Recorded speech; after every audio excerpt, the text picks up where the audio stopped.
So yun, real talk, Sir Don. Ano po yung preparations na meron kayo dahil papalapit na ang Boss Ironman? Next question, real talk. Sir Don, kilala mo ba si Prexy Medrano?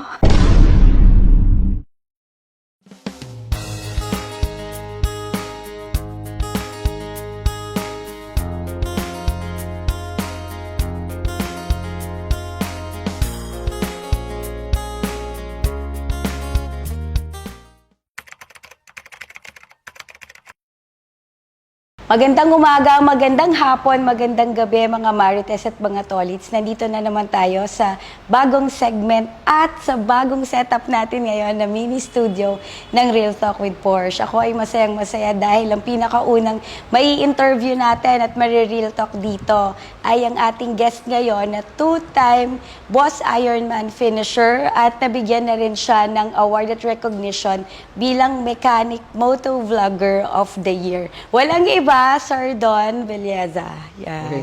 Thank you, and dun sa mga lahat ng nanonood, just tune in all the time dito sa Real Talk with Madam Porsche. Si Sir Don din pala ang owner at ang head mechanic, tama po ba? Tama. Ng AV Moto Tuning. Tama po. Ito ay located to sa... be exact po, it's AV Moto Tuning Sales and Service Center.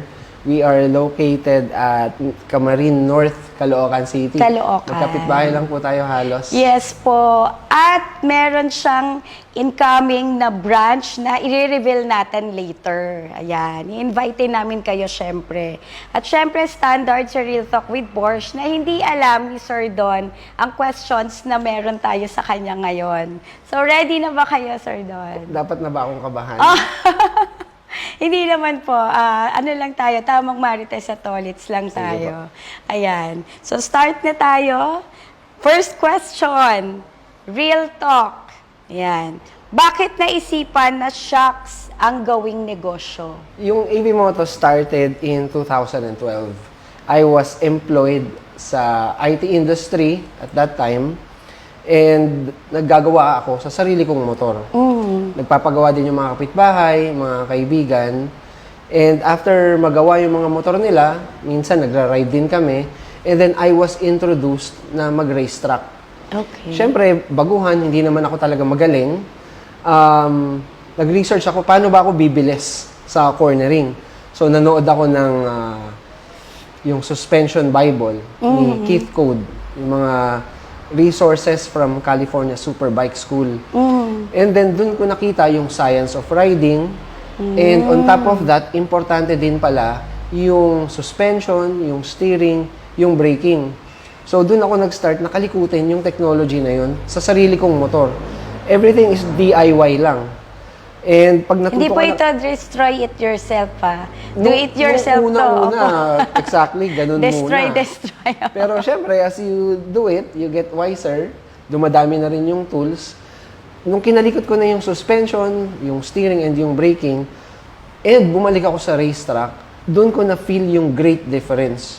Dahil hindi naman ako talaga magaling, yung mga kasama ko, same skill set lang kami, nagtataka sila na going into the turn, and then going out of it, bakit lumalayo siya agad?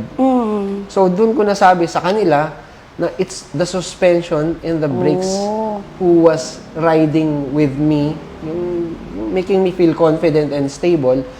And then, tinry nila yung motor, tinry nila yung suspension, and then naging word of mouth na yung isang customer, naging dalawa, and then nag-exponentiate na siya. Nice. And up to this moment, we are doing close to 700 Na motorcycle per month. Wow. 700 Per motorcycles per month. Kailan po kayo nag-start? Since it started noong 2012 as a hobby lang siya until 2017. Okay. That was the time back in October 2017 where I ended yung employment ko as an IT manager sa isang... Naku, malaki to, sir. IT manager, pinag-uusapan natin. So, nag-close kasi yung company namin doon for some reason. So, nung 2017, na nawala na ako sa corporate world, nagtayo ako ng IT company ko. Since hindi naman daily yung project, hindi rin daily yung meeting and marketing, sabi ko magawa ulit ako ng motor, ibalik ko yung hobby ko, which Yes. stopped for a long time nung nandun ako sa IT industry. Kasi I had so much free time. And since yun naman talaga, yung first love ko, which is yung motorcycles, nag-start ulit ako magawa. Back in 2017 up to 2018, ang customers ko sa bahay is 10 clients per month.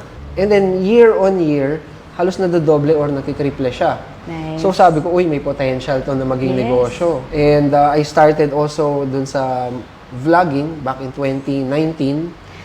Immediately at that month, back in September, na 3 times na agad yung volume ng customers namin. Okay. So it was around parang 100 per month prior to vlogging. And then when I started it, naging 300 something na siya. 300 na per month total. Per month, yes. Yes. Yung main page namin is AV Moto Tuning Sales and Service Center. And meron ding AV Moto sa Facebook, sa YouTube, and sa TikTok. Pa-follow na muna ng ating page, Real Talk with Porsche, sa Facebook at standby sa YouTube. Magkakaroon na rin tayo dyan. Meron na actually page, pwede nyo na rin hanapin. Lalamanan pa lang natin yan. Ayan. Next question, Real Talk. Sir Don, kilala mo ba si Prexy Medrano? Naalala nyo ba siya kung sino siya? Hindi ko siya makakalimutan kasi it was a silly encounter. Doon sa mga batang 80s kagaya ko, usong-uso... Sali po ako dyan. Tayo po, di ba ba? Usong-uso yung weareanime.com. So, meron siyang website, si weareanime.com. Feel free to chat, blind dates, di ba? Meet new friends. Eyeballs, ganyan. Tama. And then, meron ako naging ka-chat doon, na naging textmate, na naging meet up, eyeball, and her name was Prexy Medrano. Medrano. Sino ba Pretending- si Prexy Medrano? Pretending to be Prexy Medrano all along. And then, nung na-meet ko na siya, nagkaroon ng big revelation na ang pangalan pala niya is Mary Joy Patubo, which ended up to be my ex-girlfriend and current wife. Yes. So, dun pala kayo nag-start sa mga chat-chat and eyeball, ganyan. And gayon po, gaano katagal na kayong married? We've been married since 2002. So, we are going into 21st anniversary this coming December. Oh, nice. Advance happy 21st anniversary. Favorite number ko yan. And you have how many kids na po right now? Ngayon, 4. Four Actually, kids. 3. Kaya lang na 2 hits yung pangatlo. So, kambal. Kaya a total of 4. Total of 4. So, sabi nga nila, Sir Don, tama ba yun? Swerte daw ang may kambal sa pamilya. I believe in luck. Pero syempre, everything is grace from God. Blessings po yan. Next question, real talk. Sir Don, pwede mo bang i-describe sa amin yung kabataan mo noon?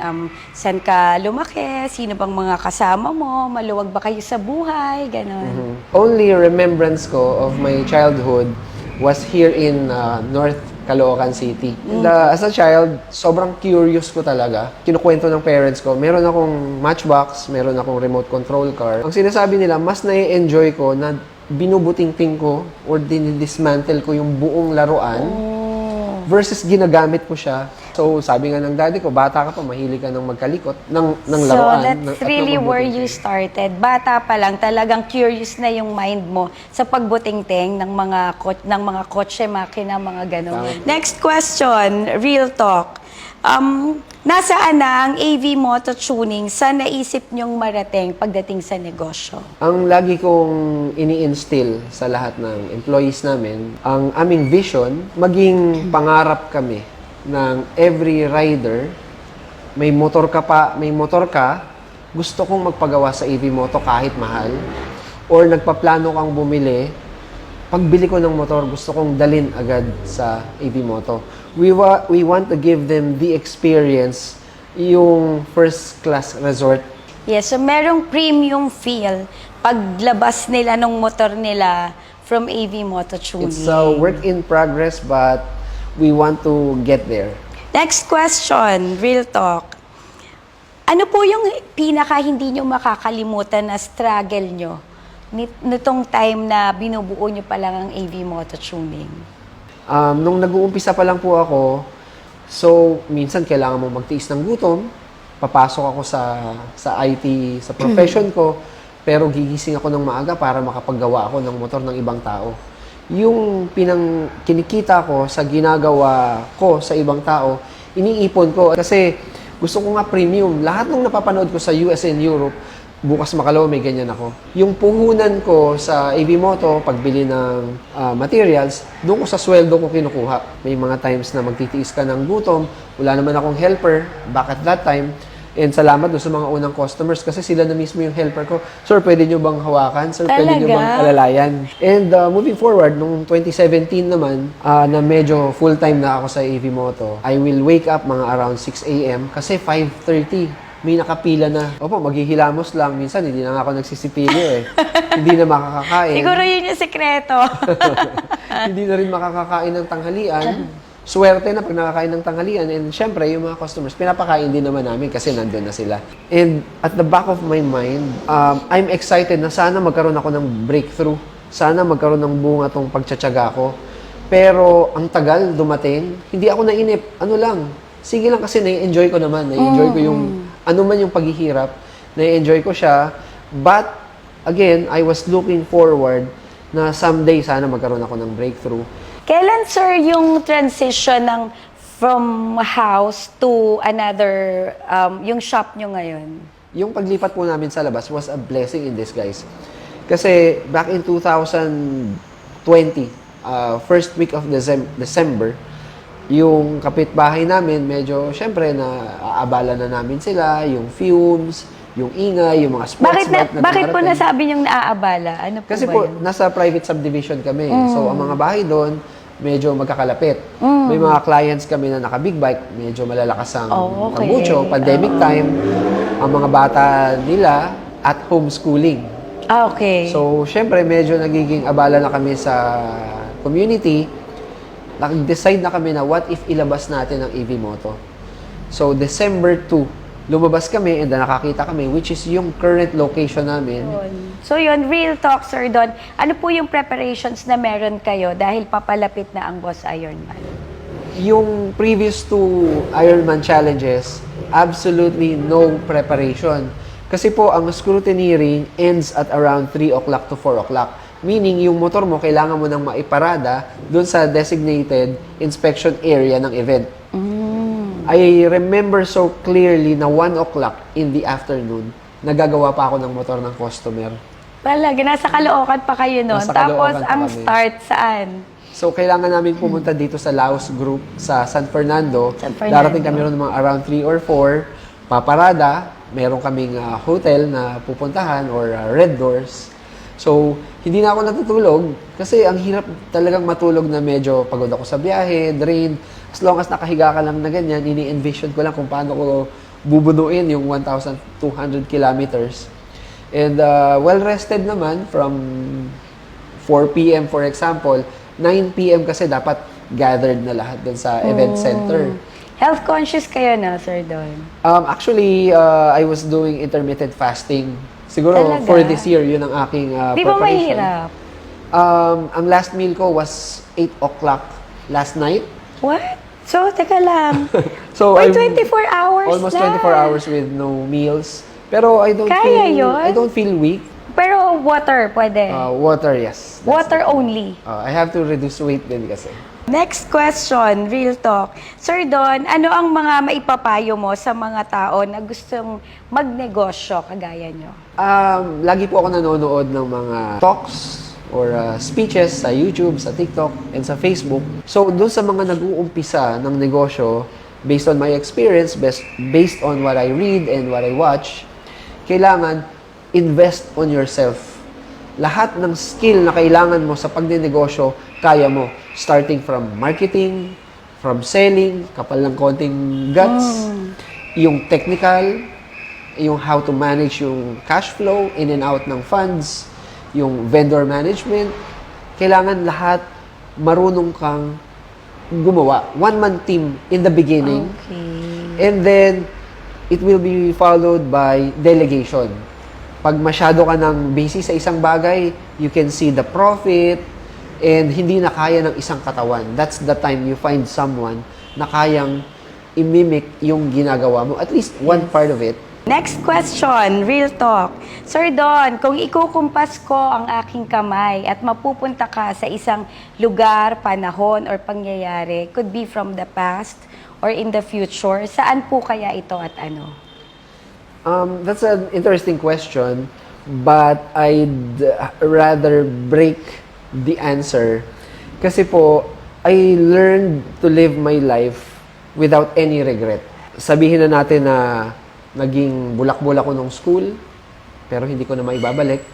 So, back at that time, syempre, medyo lahat tayo dumaan sa pagiging naughty, di ba? Adventurous and curious. Pero lahat po yun, built yung character, what I am today. So, if I were to go back, medyo it's my loss kasi ang dami kong kalokohan na ginawa eh. So, yun nga, I learned to live without regret. May nagawa akong mali, may nagawa akong masama sa ibang tao. Pero, again, all those were instrumental for me to become who I am today. And, syempre, moving forward, we strive to do better, we strive to do excellently. And, syempre, yung mga pagkakamali natin, natuto na tayo, hindi na natin uulitin moving forward. Actually, that's the last question that we have for you right now, Sir Don. Thank you so much. At merong part dito sa Real Talk with Porsche, nahihingan ko kayo ng nomination kung sino ang susunod na gusto nyong i-hot seat natin dito sa Real Talk with Porsche. So, I nominate yung aking bagong kaibigan, si Sir Fritzy Claveria. Sir Fritzy, pa-interview naman po. Ayan. At meron po ba kayong mga brands na gustong pasalamatan? Unang-una, syempre, magpapasalamat kami kay Madam Porsche. This is a pleasure for me being here. I'm sure na obvious nyo, medyo kilig na kilig ako na umupo dito sa set mo. And the reason why I'm here also, kasi on this exact location, dito po sa Yes. Santa Maria, Bulacan, dito sa One Moto Avenue. Yes. Yan. So, dito po tayo. Magkakaroon po ng second branch ang AV Moto. Siyempre, shout out sa lahat ng crew ng AV Moto na talagang nagpapakahirap para sa akin, nagpapakahirap para sa AV Moto, and lalong-lalo na doon sa mga customers namin na talagang umaasa sa aming lahat. We can be seen at TikTok, meron po tayo sa Facebook, meron din kami sa YouTube. Sa Facebook, dalawa po. Yung AV Moto Tuning Sales and Service Center, that's our main page, handled by me and 3 more people. And yung AVMT Sales, handled by my head sa marketing and sales. So, yan po yung aming 4 na accounts na pwede nyong bisitahin. And of course, continue to support Real Talk with Porsche. Meron tayo sa Facebook and soon sa YouTube. Pero pwede nyo na rin pong i-follow at i-subscribe. Ayan. So, Sir Don, thank you so much po. Thank you Madam. so much. Ayan.